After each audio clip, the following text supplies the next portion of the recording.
y venía mucha gente caminando, semidesnudos, con ropa, de sus ropas encima de lo poco que agarraron.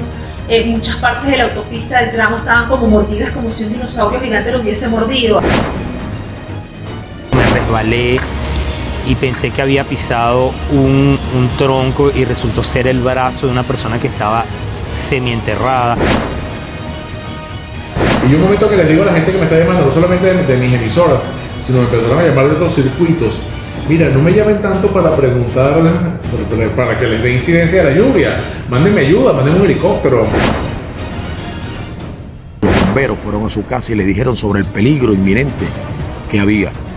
Y él no creyó y él dijo que él no iba a pasar absolutamente nada en su casa. Bueno, la corriente se llevó su casa y se lo llevó a él. Al promedio de reporteros, por lo menos de Radio Caracas Televisión, no llegábamos a 24 o 25 años. Éramos unos niñitos y teníamos, primero que veíamos cosas muy fuertes y segundo que teníamos la responsabilidad de informar a un país entero. A inicios del mes de diciembre de 1999, el estado Vargas fue declarado en alerta por constantes lluvias. Desde el 15 de diciembre, los desbordamientos de quebradas y ríos arrasaron con todo lo que había a su paso. Hubo miles de pérdidas humanas y materiales. Y el 15 de diciembre ocurre, en la noche madrugada ocurre el desastre en la zona de Los Corales y Carmen de Uria, pero en el sector donde yo vivía, realmente el desastre pasa el día 16. El día 15 yo debía haber subido a Caracas, pero ya estaban trancadas las vías. No pude moverme desde Caraballero, donde yo vivía, hacia Caracas porque no había paso. Me fui con una colega, Beryl Mila, una colega que trabajaba en Últimas Noticias. Me fui con ella a la oficina, al edificio de Besa, de Últimas Noticias, y de ahí transmití mi información para el diario El Carabobeño. Beryl me dio la cola hasta mi casa y yo me quedé en mi casa y hasta ahí trabajé porque esa noche se desbordó el río Osorio que devastó la zona donde yo vivía y ya a partir de ahí no pude hacer más. Quedamos en la calle. Cuando llegué al canal, no había amanecido, era un pandemonium, todo el mundo corriendo de un lado para otro, y recuerdo que llegué, Radio Caracas era muy producido. Llegué y me dieron unas botas de hule, me dieron un poncho, me dieron una bolsa gigantesca con un montón de cosas adentro, y yo llegué justo con Isnardo y con Ana Bacarela. Llegamos los tres al canal al mismo tiempo.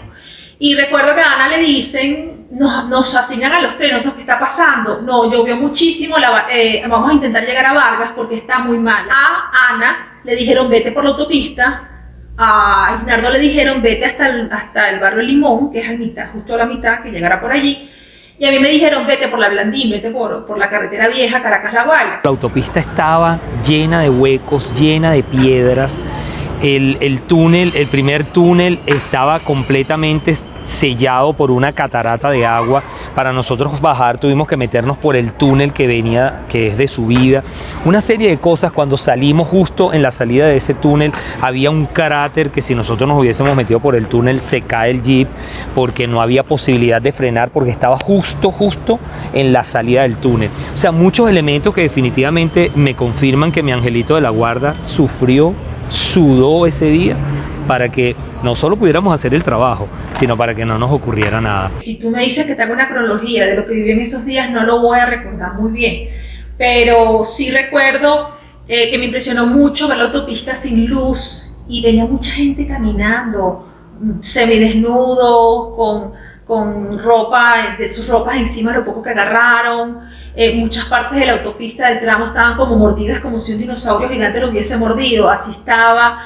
Y yo me meto hacia Blandín. Yo comienzo a transmitir incidencias, del fenómeno, pero en algún instante creo que yo pedí ayuda, porque yo me doy cuenta que, paso de ser un periodista, un intermediario entre el evento y el público, a ser parte de algo que yo como periodista, como profesor, bueno, a mí no me gusta. La naturaleza del periodista es no ser la noticia, sino procesar la noticia y transmitirla.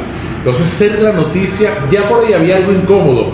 Más incómodo se produce cuando yo temo por mi vida y la vida de mi familia. Entonces ya me empiezan a llamar, es para preguntarme cómo estaba yo, para preguntarme si estaba vivo, bueno, pues, habla, estás vivo, para preguntar cómo estaba el entorno y todo lo demás. Y un momento que les digo a la gente que me está llamando, no solamente de mis emisoras, sino me empezaron a llamar de otros circuitos. Mira, no me llamen tanto para preguntar, para que les dé incidencia de la lluvia. Mándenme ayuda, mándenme un helicóptero, mándenme, no sé, ¿qué puedo hacer para que me saquen de aquí? Fue una experiencia bárbara. Lo primerito que nos conseguimos fue en el barrio El Limón, las casas destruidas y gente que se la había llevado la quebrada, y además personas que habían logrado rescatar de las viviendas que se habían caído, y los mismos habitantes de la zona los estaban transportando. Lo segundo que nos conseguimos fue la cola de gente que se había quedado dentro de sus carros en el otro peaje, en el peaje de subida. Y nosotros habíamos llevado, teníamos agua, teníamos chucherías, teníamos provisiones para la actividad que íbamos a hacer, para la microonda en vivo, y esa agua y esas provisiones las compartimos con parte de las personas que estaban en la cola de los carros que se quedaron varados para poder subir. Cuando cesan las lluvias y comenzamos a caminar al día siguiente buscando cómo salir, nos damos cuenta del desastre. Cuando comenzamos a caminar del Palmar Oeste hacia la zona de Camurichico, donde estaba el balneario, y vemos aquella cosa que parece una superficie lunar, toda blanca, llena de piedras, y no entendíamos qué había ocurrido. O sea, había desaparecido prácticamente todo el balneario, había cambiado radicalmente el panorama. Era muy duro porque en cada parada que yo hacía, en toda la autopista, en toda la vía, era gente llorando, era gente muriéndose, era gente sufriendo. Y yo nunca había visto Darvinson, ni creo que era una cortada de 5 puntos, era lo máximo que yo había visto en la vida, y era ver pedazos de personas, era ver gente herida, fue muy duro. Vi a mucha gente sufrir, vi a mucha gente morir, vi a mucha gente que se la llevaba el río. Impresionante, porque yo vengo de sobrevolar. Sí. Es demasiado, o sea, es demasiado.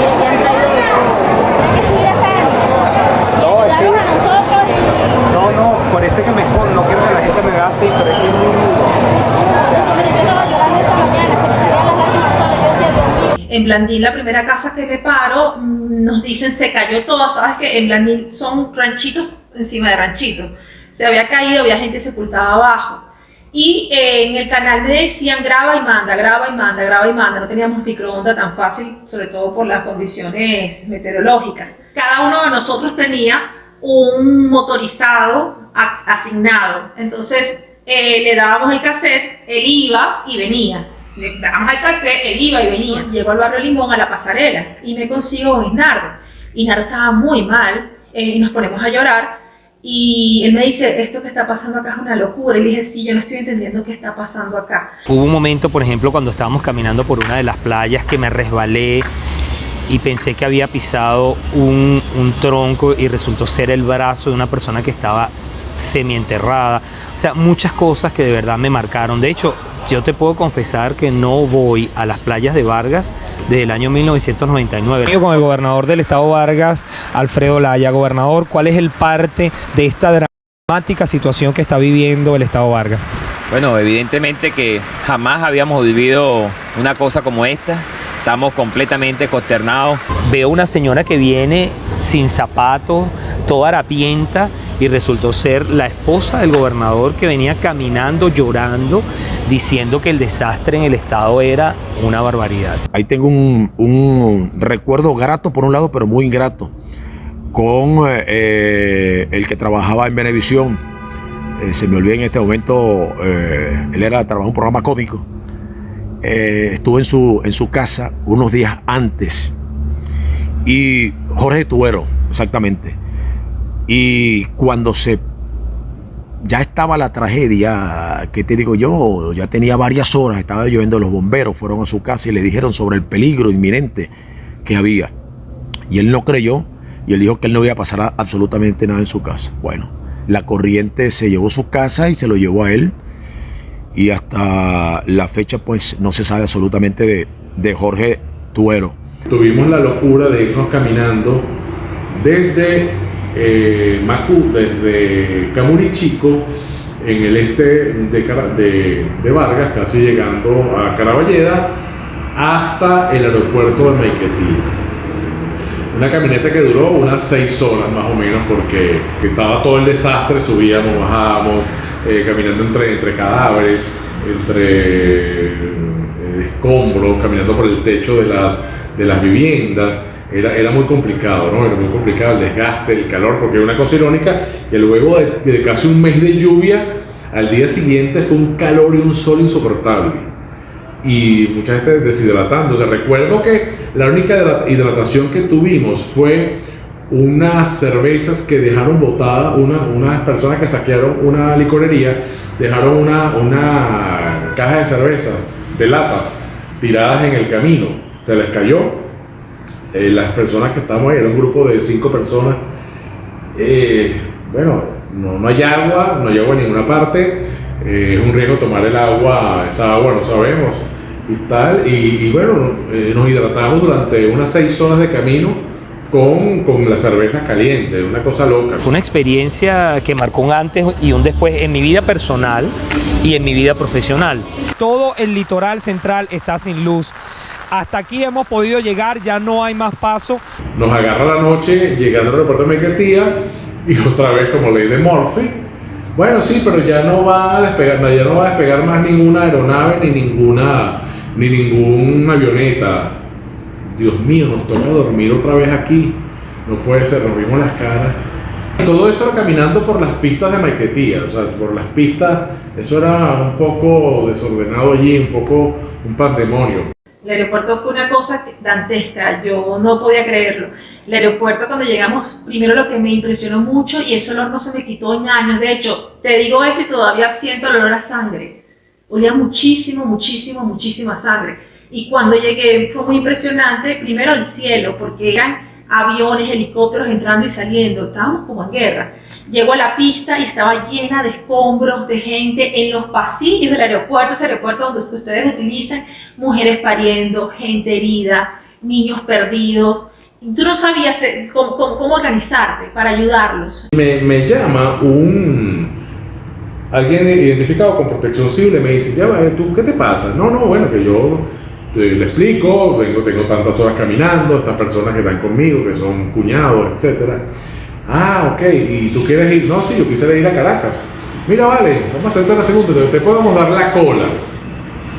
En un carro, no, en una avioneta de Protección Civil o de Defensa Civil que se llamaba en aquella época. La promesa era que íbamos a aterrizar en el aeropuerto de La Carlota. Cuando estamos rato, nos dicen, no tenemos visual con Caracas. Yo diría, Dios mío, yo me salvé de esta tragedia, yo no me quiero matar aquí, en esta tara. Y yo sentía que el avión seguía descendiendo. Dios mío, yo no me quiero encontrar en el camino no me quiero encontrar en el camino la torre de Parque Central, en la torre Dios mío, ¿dónde vas tú? Ni las torres del silencio. ¿Para dónde vas tú? Bueno, en un momento toman la decisión, nos vamos para Charallave. Y creo que, como decía mi abuela, nos volvió el alma al cuerpo, ¿no? No vamos a seguir descendiendo. Yo cuando oí que no vamos a seguir descendiendo, fue que realmente me sentí como que resucité. Bueno, y cambian el curso y se van al aeropuerto de Charallave. Bueno, cuando llegan al aeropuerto de Charallave, yo casi que hago como si el Papa Juan Pablo II me tiro en el suelo y beso el piso. Yo nunca entendí cuando salí del canal por qué me dieron ese bolsón, yo lo monté en el carro, pero cuando ya teníamos como 8 o 9 horas trabajando seguidos en La Guaira, yo digo, vamos a abrir a ver qué es esto. Y adentro había, mira, juguitos, Yuquipac, nunca se me olvida la marca, dulces, caramelitos, toallas sanitarias, cigarrillos, que yo siempre decía, tienen que portarse bien, lo que le faltaba era alcohol allí nada más, pero tenía de todo. Y yo recuerdo que cuando mis camarógrafos ya abrimos eso, vimos tanta gente que pasaba apenas, empezamos a regalar todo, abrimos la bolsa y empezamos a regalar todo. Y cada vez que nos daban las bolsas, todos esos días, regalábamos todos hasta que una de mis jefas se dio cuenta y dijo, eso es para ustedes, tienen que comer, tienen que dormir. No comíamos ni dormíamos. Cuando estaba en el aeropuerto comenzó otro fenómeno y era que la gente te decía, quiero decirle a mi gente que estoy bien. Entonces tú agarrabas, se hacía una cola gigantesca, era una cola gigantesca en el aeropuerto, que fue lo que me tocó, y la gente te decía, quiero decirle a mi mamá que estoy bien. Entonces, mira, tengo fulanito, mamá, estoy bien, que no sé qué. Eso era una larga cola. Llegó un momento que la gente te metía en las chaquetas papelitos con los nombres. Y tú llegabas y no... Y cuando yo llegaba en la noche, yo veía los papelitos y decía, Dios mío, le falta a esta gente, ¿no? Y me ponía muy mal. De hecho, cuando yo llegaba en la noche al canal a entregar la guardia, yo decía, se me quedó esto, no puede ser, mira que hay un teléfono, vamos a llamar. Y me acuerdo que mi jefa Marisabel Arriaga decía, te vas a descansar, vas a dormir así sea 3 horas. Y yo no puedo, te voy a mandar a sacar con seguridad. Me acuerdo que nos dijeron a mí y a Isnardo una vez, porque era muy difícil, éramos unos pelados. O sea, el promedio de reporteros, por lo menos de Radio Caracas Televisión, no llegábamos a 24 o 25 años. Éramos unos niñitos y teníamos, primero que veíamos cosas muy fuertes y segundo que teníamos la responsabilidad de informar a un país entero. Después el canal vio lo que estaba pasando y recuerdo que los artistas empezaron a irse a los lugares a hacer ellos de, ven acá, ¿dónde está tu familia? No sé qué, nos ayudaron en ese apartado. Llegó un momento en que el entonces ministro de Interior y Justicia, José Ignacio Arcaya, él nos quería mucho a todas las reporteras y llama a mi jefe y le dice, dile a las niñitas que no bajen más a La Guaira, porque están robando y están matando y no podemos responder por ellas. Imagínate el despelote que había allá. Y ciertamente tú veías que a las 5 o 6 de la tarde empezaban los gritos de personas que los estaban robando, quizás mujeres que las estaban violando y no nos garantizaban la seguridad. Yo creo que yo pero mucho la buena relación que teníamos muchos de nosotros con la gente del gobierno, que aunque era chavista, pues había todavía esa cercanía que podías tener con ellos. Mi primer tubazo como periodista lo di en Vargas y fue que nosotros de verdad éramos muy fajados y me mandan otra vez al aeropuerto. Estaban todos los periodistas, pero yo estaba muy movida por todo lo que estaba pasando. Y estaban todos sentados esperando allí que los llamaran o que pasara algo. Yo me acuerdo que yo me fui con mi camarógrafo a una esquina del hangar y me puse a hablar con unos militares. Y de repente se acerca un muchacho, un sargento, y me dice, mire, no diga nada, pero cuando yo le haga la seña, usted ve aquel helicóptero que está allá, un helicóptero gigantesco de campaña. Digo, sí. Bueno, que dice mi general que cuando le demos la seña, usted salga corriendo con el camarógrafo hasta allá sin preguntar. Y yo, bueno, dale. Yo estaba súper, dale. Viene muchachos, nos hacen la seña, yo agarro a mi camarógrafo que era Uribe y salimos corriendo los dos y nos montamos. Nunca se me olvida cuando nos montamos que yo no sabía dónde íbamos. La cara de los demás colegas viéndome despegar así, yo casi que les hacía así, pero no les podía hacer así. Y estaba Lucas Rincón, que era ministro para aquel entonces, y me dice, usted sabe que por llevarla a usted voy a dejar de rescatar 2 vidas, ¿verdad? Y yo le dije, sí, general, le agradezco mucho y cuente con que vamos a hacer una buena cobertura. Bueno, lo demás fue historia porque fue la primeras imágenes que se tuvieron de las fuerzas militares lanzando en paracaídas comida. Esas imágenes están por allí. Las tuve yo. De hecho, cuando mando la información, me acuerdo que se pegó Televen y se pegó Venevisión y se pegó Globovisión a las imágenes que yo tenía, porque nadie había logrado sobrevolar. Aterrizamos en el campo de golf y recuerdo, mira, ¿tú sabes por qué hubo tantos niños perdidos que nunca se cuantificó eso en Vargas? Porque recuerdo cuando se abrió el avión militar en el campo de golf, las mamás lanzaban a los niños hacia adentro, desesperadas, porque de verdad era horrible lo que se estaba viviendo allí. Y a mí me tocó una abuela con 2 niños. De hecho, yo me monté a los niñitos y los llevaba abrazados y la abuela estaba a mi lado. A los 4 días me fui en el propio carro y me llevé varios potecitos de agua, como 30 potecitos de agua y como 30 canillas, que las piqué en 2 para que fueran 60. Le di a muchísima gente y me encontré con papá y mamá que venían con sus hijos y les ofrecía y me decían, no me dejes a mí, dale a mi hijo que tiene 3 días sin comer. Después de la tragedia de Vargas hice cursos de supervivencia en selva, hice cursos de primeros auxilios y muchas cosas porque uno tiene que estar preparado. El canal nos ayudó mucho, eso no lo sabe la gente. Nosotros estuvimos con psiquiatras, con Roberto de Bris, que era excelente tipo, porque resulta que muchos de mis compañeros, y yo lo digo con ciencia cierta, fue tanto el impacto que tuvo Vargas en mí que yo no dormía en las noches.